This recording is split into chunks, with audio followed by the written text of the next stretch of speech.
اور وہ آئے اور انہوں نے کرشمہ دکھایا، رومال لیا اور اس پر کچھ پڑھ کر کے دم کیا اور رومال میں آگ لگ گئی۔ سب دنگ رہ گئے کہ بڑے پہنچے ہوئے بابا ہیں۔ ایسے ہی لوگوں کو گمراہ کرنے کی کوشش کرتے ہیں، یہ جادو ہے۔ اور حدیث پاک میں کہا گیا جادو کروں کے پاس جو جائے گا اس نے گویا کہ کفرہ بما انزل علی محمد صلی اللہ علیہ وسلم، کفر کا عمل کیا۔ الرحمن الرحیم۔ ناظرین، آپ سب کا استقبال ہے۔ آج ہم پھر حاضر ہوئے ہیں ایک نئے موضوع کے ساتھ۔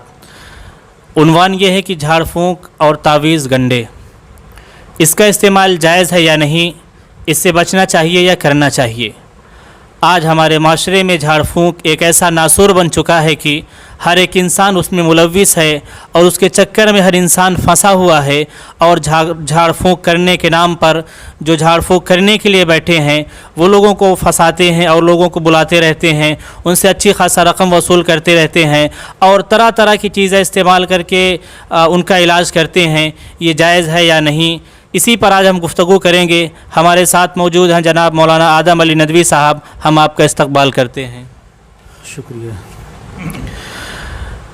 دین میں جھاڑ پھونک کی اجازت ہے یا نہیں، اس پر گفتگو کرنے سے پہلے ہم یہ معلوم کرتے ہیں کہ جھاڑ پھونک کے نام پر جو کچھ ہو رہا ہے اس کی کیا حقیقت ہے۔ بسم اللہ الرحمن الرحیم، حامداً و مصلیاً، اما بعد۔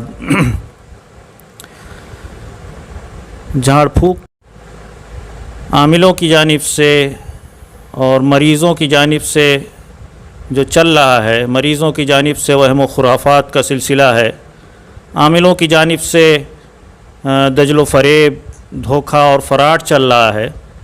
اس کو تو معاشرے کا ہر فرد جانتا ہے، مرد عورت سبھی جانتے ہیں کیا کچھ ہو رہا ہے، لیکن عام طور سے لوگ جن پر بھروسہ کرتے ہیں، جن پر اعتماد کرتے ہیں، جن عاملین کو وہ معتبر سمجھتے ہیں، ان کی یہاں بھی بسا اوقات بے شمار خرابیاں اور شرکیہ چیزیں ہیں جن کی نشاندہی ضروری ہے اور اس کو ذکر کرنے کی ضرورت ہے۔ ہم ان سے آگاہ کرتے ہیں، ان کا تذکرہ کرتے ہیں۔ مثال کے طور پر ہم پرتاپ گڑھ میں ہی جائزہ لیتے ہیں۔ پرتاپ گڑھ میں ایک مشہور عالم دین ہے، پرتاپ گڑھ میں اور اطراف میں مشہور ہیں، اور وہ علاج بھی کرتے ہیں، عامل بھی ہیں۔ ایک بچی سے ہمارا سابقہ پڑا، بیمار ہوئی تو پانی دم کرانے کے لیے ان کے گھر والے گارجین ہمارے پاس بھی آئے، تو انہوں نے خود بتایا کہ ان کی بچی وہاں سے علاج چل رہا ہے، اور عامل صاحب نے ان کو سورہ فلق اور سورہ ناس الٹا پڑھنے کے لیے کہا ہے۔ الٹا کا مطلب آپ پڑھ نہیں سکتے ہیں، جیسے فلق ہے تو قلف، ناس ہے تو سان، یعنی قرآن کو الٹا، جو صریح کفر ہے، جبکہ وہ معتبر سمجھے جاتے ہیں۔ اسی طریقے سے ایک عالم دین ہے اپنے پرتابھی گڑھ میں نے خود ان سے کہا ایک تعویذ کے لیے، تو کہنے لگے کہ یہ تعویذ تو چاند راتوں میں بنتی ہے، میں نے 2-3 بنائی تھی اور وہ ختم ہو گئی ہے، پھر چاند رات آئے گی تو بناؤں گا اور آپ کو دوں گا، کیونکہ چاند کے بھی اثرات ہوتے ہیں، اور چاند میں کے اثرات کی وجہ سے جو تعویذ بنتی ہے اس میں اس کے اثرات رہتے ہیں۔ یہ بھی شرک ہے۔ حدیث میں کہا گیا مطرنا بنوئی قضا و قضا، کہ اگر چاند ستاروں پر کوئی بھروسہ کر کے کہے کہ اس کی وجہ سے یہ کام ہو رہے ہیں تو یہ شرک ہے۔ اسی طریقے سے ایک عامل صاحب جو ہمارے مدرسے میں بھی تشریف لائے، یہاں بعض پریشانیاں چل رہی تھیں تو ان کو لایا گیا، اور وہ آئے اور انہوں نے کرشمہ دکھایا، رومال لیا اور اس پر کچھ پڑھ کر کے دم کیا اور رومال میں آگ لگ گئی۔ سب دنگ رہ گئے کہ بڑے پہنچے ہوئے بابا ہیں۔ ایسے ہی لوگوں کو گمراہ کرنے کی کوشش کرتے ہیں، یہ جادو ہے۔ اور حدیث پاک میں کہا گیا جادو کروں کے پاس جو جائے گا اس نے گویا کہ کفرہ بما انزل علی محمد صلی اللہ علیہ وسلم، کفر کا عمل کیا ہے۔ اور ایک حدیث میں آیا ہے جو جادوگروں کے پاس یا کاہنوں کے پاس جائے 40 دن تک اس کی نمازیں قبول نہیں ہوتی، عبادتیں قبول نہیں ہوتی۔ اسی طرح کا ایک اور پرتابھی گڑھ میں اپنے ایک عامل ہیں جو رات میں دعا تعویذ کرتے ہیں عشاء کے بعد۔ ایک خاتون سے سابقہ پڑا، انہوں نے بتایا کہ وہاں اپنے بچی کو جو